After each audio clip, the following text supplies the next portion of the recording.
Bapak Ibu sekalian, saat perintah puasa itu diturunkan, hal pertama yang disampaikan oleh Nabi Sallallahu Alaihi Wasallam kepada para sahabat beliau pada masa itu dan berkelanjutan sampai kepada kita saat ini adalah menerangkan diantaranya tentang keutamaan Ramadan, untuk menjawab sekaligus mengentaskan hoaks yang pada saat itu dibangun oleh orang-orang Yahudi yang tinggal di Madinah. Jadi ketika mereka mengatakan orang Islam tuh nggak punya puasa, ikut kita, ini puasa yang hebat, puasa yang bagus, dijawab oleh Allah, turunlah perintah, ya ayyuhalladzina amanu kutiba alaikumus syiyam kama kutiba alal ladzina min qablikum la'allakum tattaqun. Setelah itu apa yang terjadi? Buka Sahih Al-Bukhari, kitab yang ke-30, Kitabus Shaum, posisi hadis yang nomor yang kedua di topik ini, riwayat dari Talhah bin Ubaidillah radhiyallahu taala anhu, qala Rasulullah sallallahu alaihi wasallam. Perhatikan, ini kalimat pertama yang disampaikan Nabi menyambut kewajiban puasa. As-siyamu junnatun fala yarfuth wala yajhal wa in imru'un qatalahu aw syatamahu falyaqul inni sha'imun marwataini. La khulufu famis sha'imi atyabu 'indallahi yaumal qiyamati min rihil miski yatruku ta'amahu wa syarabahu wa syahwatahu min ajli. Ini poinnya. As-siyamu li wa ana ajzi bihi wal hasanatu bi asyri amthaliha. Kata Nabi, puasa kita ini yang kita tunaikan spesial, beda dengan yang lainnya. Jadi ketika Yahudi mengatakan puasa kami ini puasa yang hebat, yang bagus, yang diikuti oleh umatnya Muhammad sallallahu alaihi wasallam, turun ayat, komentar Nabi pertama apa? Puasa kita, kepada para sahabat, kepada kita semua, ini puasa yang spesial. As-siyamu. Lihat diksinya. Awas Pak ya, Ibu jangan salah baca. As-siyam, bukan asyab. As-siyam. Disebutkan 9 kali dalam Al-Quran. Ada as-saum, ada as-siyam, itu beda. Kalau saum, sekali disebutkan dalam Al-Quran, surah 19 ayat 26. Saum itu masih umum, kata umum untuk menunjuk kata imsak, menahan secara umum. Bisa berarti puasa yang ada ketentuan aturan, bisa berarti menahan secara singkat. Apa saja yang bersifat menahan, itu saum namanya. Contoh Sayyidah Maryam misalnya, beliau masih makan. Ya, ayat 24, 25 itu masih makan. Goyangkan pohon kurma, jatuh kurmanya, makan kurmanya. Mau minum, ambil airnya, minum. Masih makan, masih minum. Cuman diminta untuk saum. Apa saumnya? Inni nadhartu lirrahmani sauma falam ukallimal yauma insiya. Jangan bicara pada siapapun. Kamu dituduh, kamu berzina, jangan jawab. Biarkan bayinya yang bicara, dan itu mukjizat pertama untuk Isa alaihi salam. Itu nanti dimulai di ayat 31 sampai 33 di surah Maryam, surah 19. Tapi beliau diperintahkan saum. Saumnya apa? Jangan bicara. Jadi kalau bapak masih makan, masih minum, cuman gak mau bicara dulu sama ibu, itu saum. Mau kemana Abi? Kok gak jawab? Kenapa gak bicara? Sedang saum. Saum apa? Gak mau bicara sama mama. Itu bicara, contoh. Itu saum. Kalau siam, 9 kali disebutkan dalam Al-Quran, itu khusus, spesifik. Ada aturannya, ada ketentuannya, nggak boleh sembarangan, nggak bisa kemudian seenak kita melakukannya. Ada ketentuan yang dibuatnya dan itu harus diikuti. Begitu diikuti, maka keagungan dan keistimewaan ibadah itu akan dilekatkan pada pelakunya. Dan menariknya, perintah puasa itu ketika turun ayatnya Al-Baqarah 183, kalimatnya bukan menggunakan saum tapi siyam. Ya ayyuhalladzina amanu kutiba alaikumus. Nah kata Nabi, asyamu junnatun. Kalau benar puasa kita ini kita tunaikan yang Ramadan ini, maka dia akan melahirkan satu yang tidak ditemukan pada ibadah lain, yaitu junnah. Ada jinnah, ada jannah, ada junnah. Itu beda. Tapi semua katanya itu hurufnya sama, cuma harokatnya beda. Coba lihat ya. Ada junnah, jinnah, dan jannah. Jannah artinya apa? Surga. Jinnah artinya apa? Jin. Jamak dari kata jin. Minal jinnati wan nas. Baik ya. Ada junnah. perisai. Itu ketiga-tiganya berasal dari huruf jim, nun, kemudian ta. Dalam bahasa Arab, setiap ada huruf dimulai dengan jim dan nun, itu pasti tersembunyi, gak kelihatan. Saya ulang ya, setiap ada huruf dimulai dengan jim dan nun, kalimatnya itu pasti gak nampak, gak kelihatan. Janin, kenapa disebut janin? Karena masih tersembunyi dalam rahim ibundanya, gak kelihatan. Begitu keluar, tampak jadi bashar, jadi bayi yang terlihat. Jin, kenapa disebut dengan jin? Karena gak nampak. Makanya fitrah jin itu Pak, Ibu, fitrahnya tersembunyi. Jadi kalau ada jin melakukan penampakan, itu jin sedang punya masalah. Betul, itu nyata. Dan yang lebih punya masalah, ada orang-orang manusia yang mencari-cari penampakan jin. Itu sedang kurang sehat itu. Ya, betul, karena jin itu dipasangkan di Al-Quran dengan ins. 18 kali pasangan ini disebutkan, itu lawannya langsung. Jadi jin tersembunyi, ins nampak. Ins itu kelihatan, makanya makhluknya tampak. Jadi kalau ibu ada bapaknya pulang ke rumah sembunyi-sembunyi, itu bapak sedang menjadi bukan.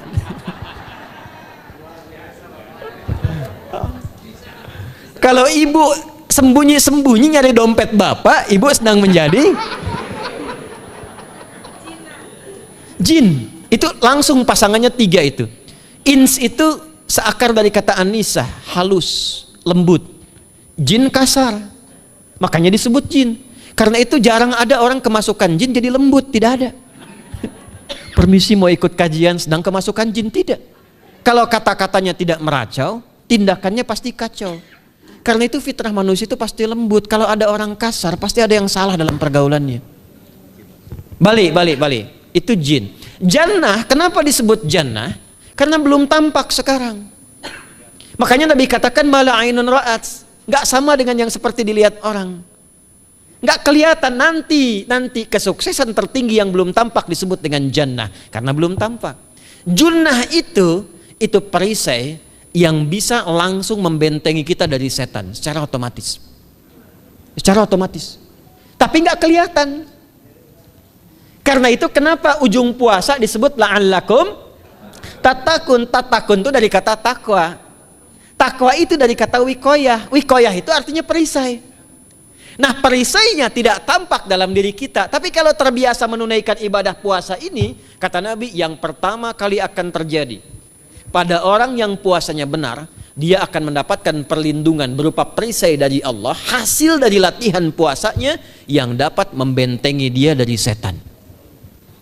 Jadi ciri khas puasa Ramadan itu kalau sukses ditunaikan, itu akan terjauh dari godaan setan. Setan itu provokator yang memang hanya mengarahkan pada keburukan. Jadi dia nggak kenal benar. Lawannya malaikat nggak kenal salah, Pak. Nah, supaya terbentengi dari itu semua, kata Nabi SAW, kita itu dihadiahi sekarang oleh Allah satu ibadah yang kalau dilakukan ibadah itu akan mengakumulasi ibadah-ibadah yang lainnya, yang saat bersamaan dahsyatnya ibadah ini bisa menghadirkan junnah, perisai yang membentengi dari setan. Karena itu ketika dilakukan ibadahnya, saat yang bersamaan bisa ditahan maksiatnya, ditingkatkan amal solehnya.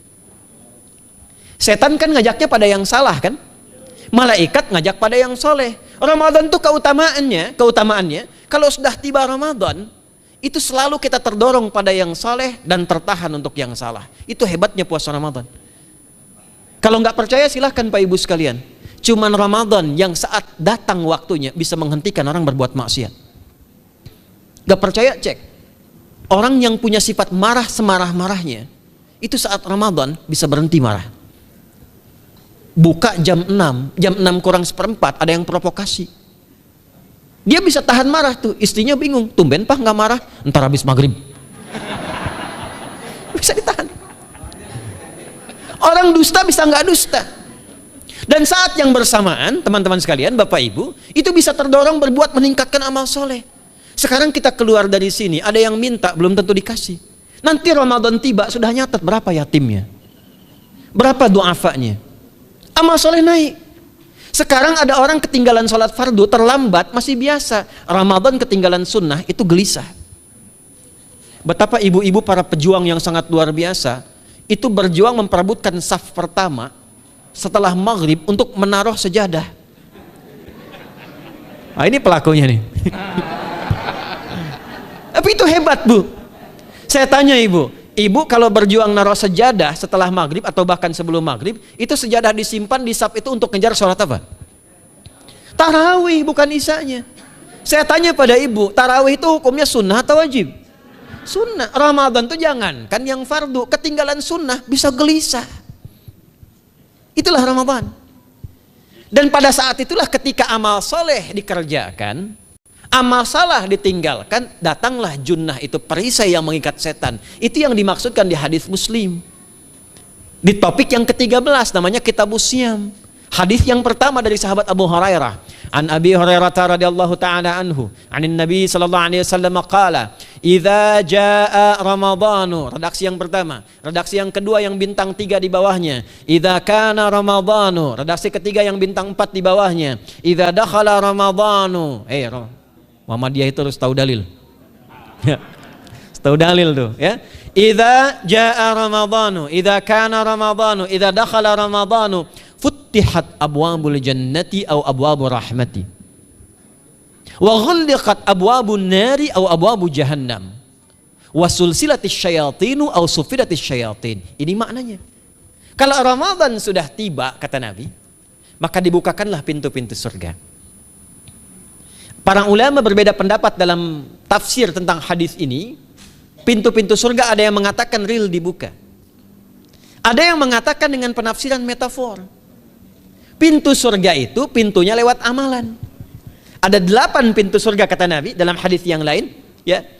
Fil jannati thamaniyatu abwabin, fiha babun yusamma ar-rayanu, la yadkhuluhu illa as-shaimun, fa idza dakhaluhu ughliqa. Di surga itu ada 8 pintu surga. 8 itu ternyata di hadis lain pintunya semua amal soleh. Ada pintu sholat, pintu puasa namanya ar-rayyan, ada pintu sedekah, pintu zakat, pintu haji. Jadi kita itu sekarang fastabiqul khairat. Kenapa ada moto fastabiqul khairat? Itu kan diambil dari Al-Baqarah ayat 148. Siapa yang pengen memburu surga, buru di amalannya. Mungkin gak semuanya bisa dikerjakan. Kalau tidak semuanya, ambil salah satu yang paling disukai, konsisten di situ. Walikulli wijhatun huwa muwalliha. Setiap orang pasti punya kecenderungan untuk beramal. Ada yang senang puasa, ada yang senang tahajud, ada yang senang sedekah. Fastabiqul khairat, silahkan berburu, berlomba untuk mengerjakan apa yang disenangi itu. Itulah pintu surganya. Nah, saat Ramadan, semua pintu surga itu dibuka, Pak. Makanya kita senang kerjakan, sholatnya meningkat, sedekah meningkat, ngaji Quran meningkat. Saat yang bersamaan pintu neraka ditutup. Ada berapa pintu neraka? Ada berapa? Kalau pintu surga berapa tadi? 8. Hadisnya jelas, sahih dalilnya. Pintu neraka berapa? Bukan. Pilih. 6 atau 8? Yang 6 angkat tangan. Bukan 6, bukan 8, 7. Dalilnya apa? Dalilnya Quran surah Al-Hijr, surah ke-15. Ayat ke-44. Surah ke-15 Al-Hijr ayat ke-44. Neraka ada 7 pintu. Dan dalam setiap pintunya nanti ada 19 malaikat yang menjaga. Alaiha tis'ata asyar. 7 pintu ini khusus Ramadan ditutup. Dan hati-hati, nama neraka itu ada 2 nanti. Neraka yang membakar, ini mungkin jadi baru informasinya bagi sementara orang. Neraka yang membakar dan neraka yang membekukan. Jadi ada 2 sifat. Saya ulang ya, neraka yang membakar dan neraka yang membekukan. Yang membakar disebut dengan Jahannam, yang membekukan disebut dengan Zamharir namanya. Zamharir. Jadi kalau ada orang masuk neraka, itu cuma 2 pilihannya, dibekukan atau dibakar. Jelas ya? Makanya kita dikasih pendahuluan, ada musim panas, musim dingin. Supaya merasakan, nih orang musim dingin nih pakai lapisan-lapisan baju. Musim panas cari pendingin. Kamu sekarang cari pendingin, kata Allah, di neraka nggak ada AC. Kamu sekarang pakai berlapis-lapis, di neraka beku. Jahannam itu nama apinya. Jadi nar yang membakar itu nama apinya Jahannam. Jahannam itu nama apinya. Untuk membedakan dengan api yang ada di dunia dan api yang bahan bakarnya jin dan setan saat diciptakan. Setan itu dicipta dari api. Ya, setan kan asalnya dari iblis. iblis dari jin. Setan Al-Baqarah ayat 36. Dari iblis Al-Baqarah 34. Iblis dari jin, Quran surah Al-Kahf ayat 50. Kana minal jinni fa fasaqa an amri rabbi. Jin dari api yang menyambar-nyambar, Quran surah 15 ayat 27. Wal janna khalaqnahu min naris samum. Karena narnya narus samum, maka apinya mesti beda. Karena itulah nanti nerakanya yang membakar disebut dengan jahannam. Pintunya 7, namanya banyak. Ada sa'ir, ada lava, ada neraka hutamah. 7 pintu, besarnya disebut dengan jahannam. Khusus Ramadan tutup. Ramadan tutup. Wasulsilati syayatin. Setan itu dibelenggu, diikat rapat. Bagi orang yang mau puasa benar. Awas hati-hati. Bagi orang yang mau puasa benar, karena itu kalimatnya asyamu junnatun. Kalau benar puasanya, metafornya amalan dia bisa mengikat setan. Tapi kalau puasanya nggak benar, tetap digoda juga. Makanya jangan heran, walaupun Ramadan tetap kotak infak ada yang hilang, sendal ada yang hilang. Karena puasanya bukan siam, puasanya saum. Sedangkan diksi Nabi yang mengatakan asyamu junnatun. Puasanya yang harus benar. Nanti kita belajar fikih setelah itu. Saya ingin pendahuluan dulu ya. Setelah itu apa yang kata Nabi katakan? Ini masih mukadimah ya kita ya. Ini luar biasa nih. Ya. Jadi keutamaan Ramadan itu dahsyatnya dengan puasa biasa. Kata Nabi, kalau orang benar puasanya, bebas dia dari setan. Bukan nggak digoda, Allah kasih benteng sehingga setan nggak tembus kepada dia. Itu satu. Itu keutamaan Ramadan. 2, teruskan dulu langsung ke ujung hadisnya saja ya. Kalau yang tadi nanti latihannya fala yarfus fala yajal, itu latihan. Yang kedua, Allah langsung yang mengatakan dalam hadis qudsinya, asyamu li wa ana ajzi bihi. Khusus Ramadan, kalau ditunaikan dengan benar, maka semua yang puasa itu aku langsung yang memberikan takaran pahalanya. Sekarang kita hitung-hitungan dikit ya. Bapak Ibu kan senang hitung. Tadi bangun aja kan dihitung kan? Ya, dapatnya sekian, kurangnya sekian, ya usahanya sekian. Sekarang kita ngitung pahala nih. Ada rumus hitung pahala dalam Al-Quran. Ya, saya tanya sebentar. Kalau satu kita kerjakan ibadah, pahalanya berapa? 10. Dalil. Apa dalilnya? Quran surah ke-6 ayat 160. Man jaa baik bil hasanati falahu asyru amthaliha. Siapa yang melakukan satu perbuatan hasanah. Hasanah itu perbuatan baik yang bernilai pahala. Itu hasanah namanya. Pahalanya disebut ajrun namanya. Lahum ajrun ghairu mamnun. Jadi perbuatan baik yang bernilai pahala disebut apa? Hasanah. Ya, eksekusinya, implementasinya disebut amal soleh. Pahalanya, hitungannya disebut ajrun namanya. Jamaknya disebut dengan ujur. Di setiap poinnya disebut dengan ajrun namanya. Nah, orang yang mengerjakan perbuatan baik berpotensi punya nilai pahala, itu setiap perbuatan baiknya 10 kebaikan. Contoh kita sholat nih, sehari berapa waktu? 5. Berapa rakaat? 17. Al-Fatihahnya 18 atau 19 kali? 17 kali ya. Kalau 18 kali berarti subuhnya 3 rakaat. Nah, itu kan kalau kita buka hadis Muslim nomor hadis 162, saat Nabi dalam peristiwa setelah Isra itu ke Masjidil Aqsa, kemudian araja bina Jibril alaihissalam, Mi'raj, naik ke Sidratul Muntaha. Sidratul Muntahanya ada di surah An-Najm dari ayat 1 sampai 18-nya. Itu ketika menerima perintah salat pertama kali kan bukan 5, tapi 50. Turun kan Nabi kemudian ke langit ke-7, ketemu Nabi Ibrahim sedang senderan di Baitul Ma'mur, punggungnya senderan. Itu ada kisahnya di hadis Muslim nomor hadis 162. Kemudian turun lagi ke Nabi Musa. Nabi Musa itu kan tipikalnya senang, yang pertama agak temperamen, yang kedua itu senang mengomunikasikan sesuatu. Makanya ketika dengan Khidir alaihi salam itu senang, ya, kritisnya itu muncul kepada Nabi Muhammad ketika turun dari Sidratul Muntaha ke langit yang ke-6 itu ketemu Nabi Musa, ditanya, Muhammad SAW dapat apa tadi? Sholat. Berapa waktu? 50. Kamu tahu nggak? Umat saya itu kekar-kekar besar-besar. Segitu aja nggak kuat, apalagi umat kamu yang kayak kita sekarang nih. Minta lagi diskon sama Allah katanya. Naik tuh, minta lagi. Singkatnya 9 kali naik. Setiap naik dikurangi 5. 9 kali 5 berapa? 45. 50 kurangi 45 berapa?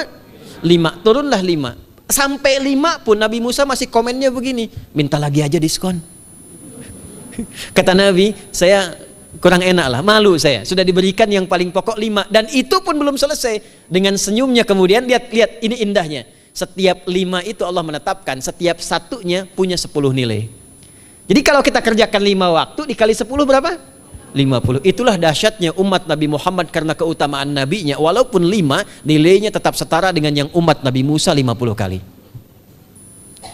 Karena itu keutamaan Nabi Muhammad itu sangat luar biasa. Sampai nanti dipuji Allah oleh begitu tinggi. Sifatnya, rasanya di ujung surah At-Taubah itu. Akhlaknya di surah Al-Qalam itu. Dan karena kemuliaan ini kita dapat barakahnya. Percikan keberkahannya. Apa itu? Ketika Ramadan yang puasa-puasa lain standar.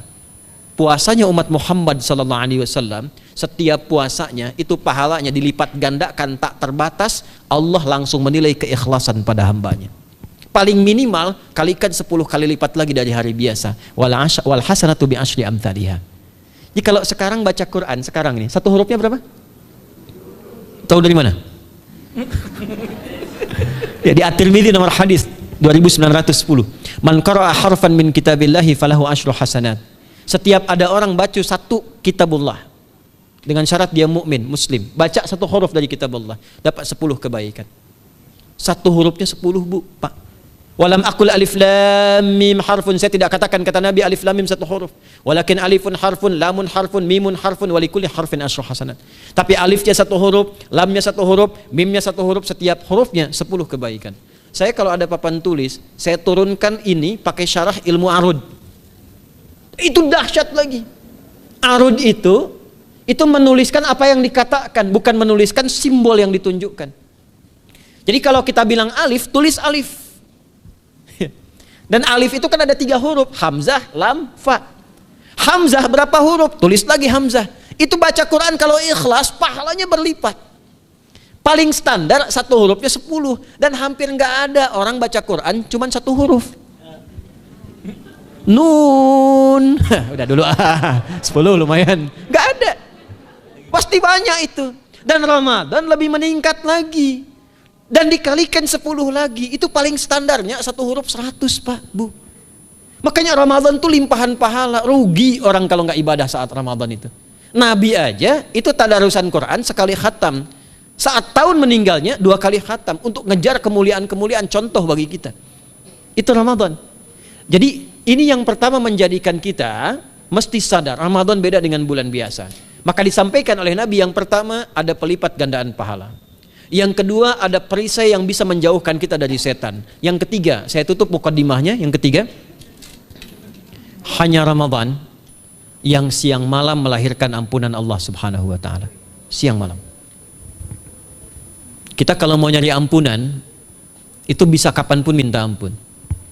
Tapi ada waktu-waktu yang sangat strategis dan tempat-tempat yang sangat efektif mempercepat mengabulkan doa. Contoh waktu misal sepertiga malam. Itu cepat terkabul doa, hadisnya qudsi. Di antara azan dan iqamah. Waktu singkat di waktu Jumat, ada yang menafsirkan antara duduk khutbah 1 dan 2, ada yang menafsirkan waktu asar menjelang ke maghrib.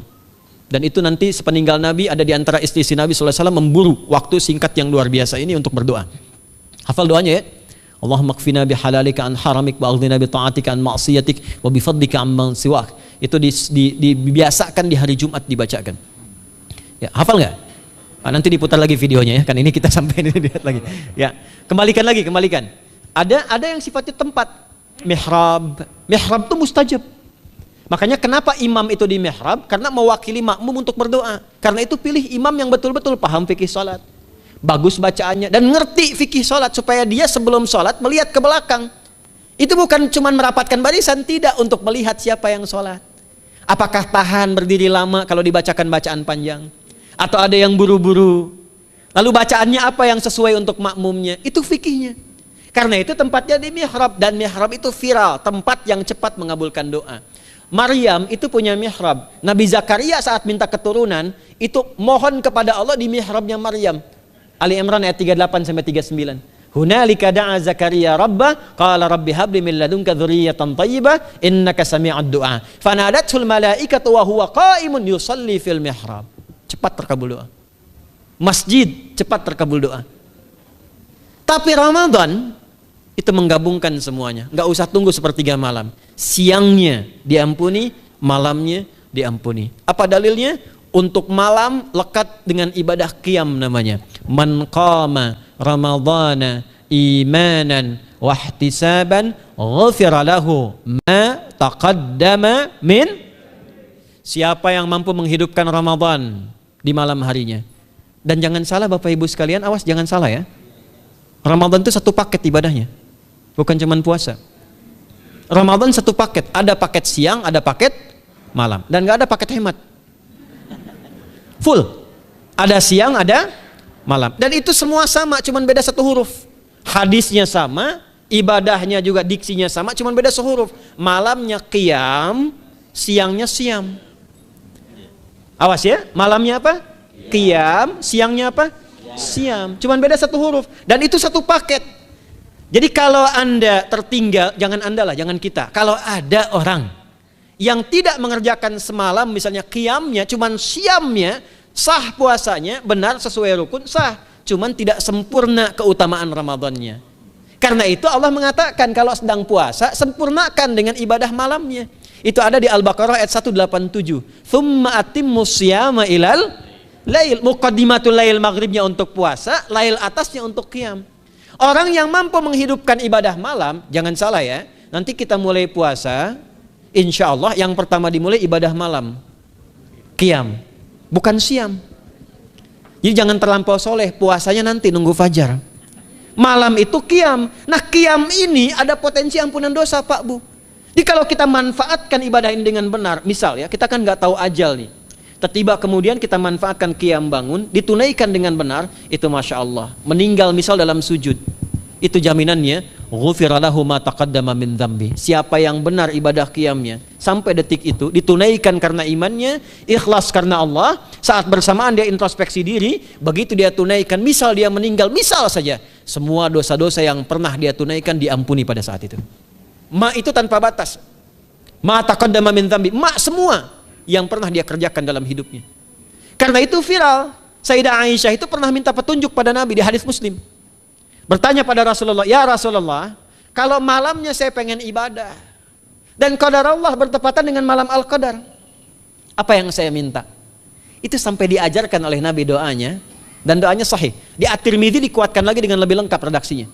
Kata Nabi, kalau engkau bersamaan dengan itu malam hari bangun, bersamaan, faquli, katakanlah, Allahumma innaka afuwun karim, tuhibbul afwa fa'fu anni.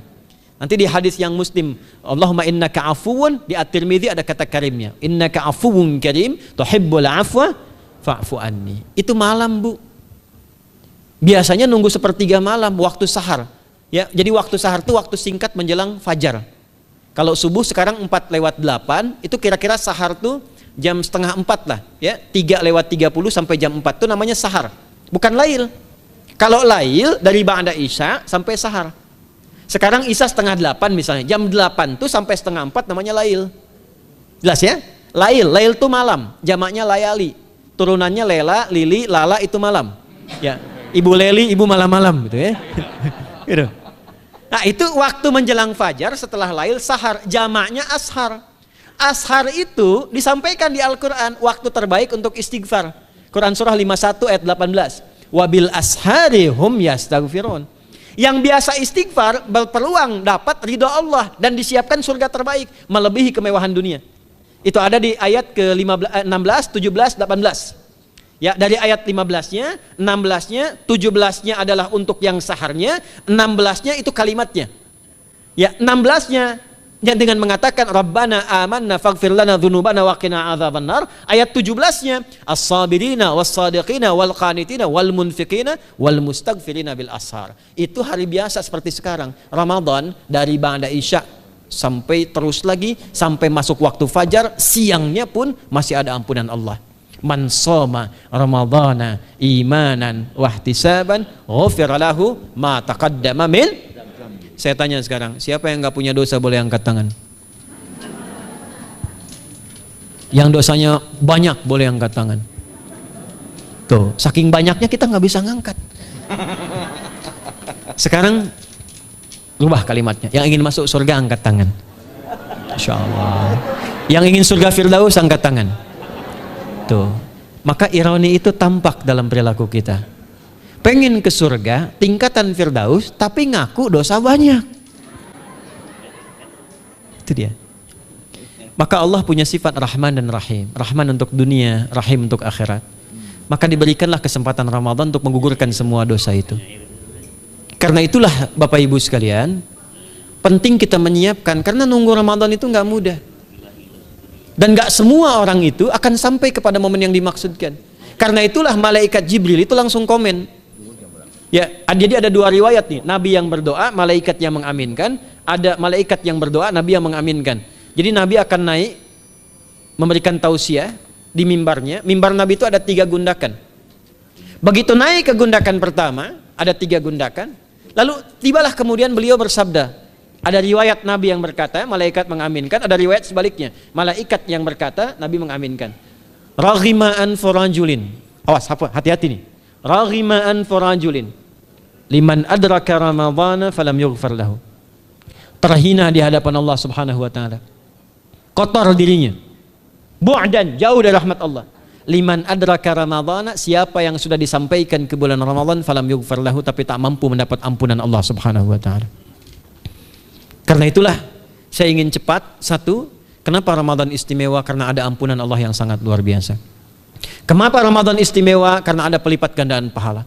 Kenapa Ramadan istimewa? Karena ada peluang untuk menjauhkan dari setan. Dan yang terakhir, Ramadan istimewa karena semua waktu siang dan malam mempercepat terkabulnya doa.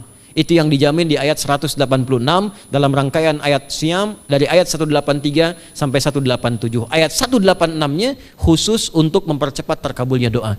Wa idza sa'alaka 'ibadi 'anni fa inni qarib ujibu da'watad da'i idza da'an falyastajibu li wal yu'minu bi la'allahum yarshudun. Tafsirnya apa? Hadis Nabi sallallahu alaihi wasallam, "Thalathatun la turaddu da'watuhum al-imamul 'adil was-sha'ima hatta yuftira wa da'watul mazlum." 3 golongan yang doanya sulit sekali ditolak. Yang pertama imam yang adil, yang kedua adalah orang puasa sampai berbuka, dan ketiga doa orang yang terzalimi.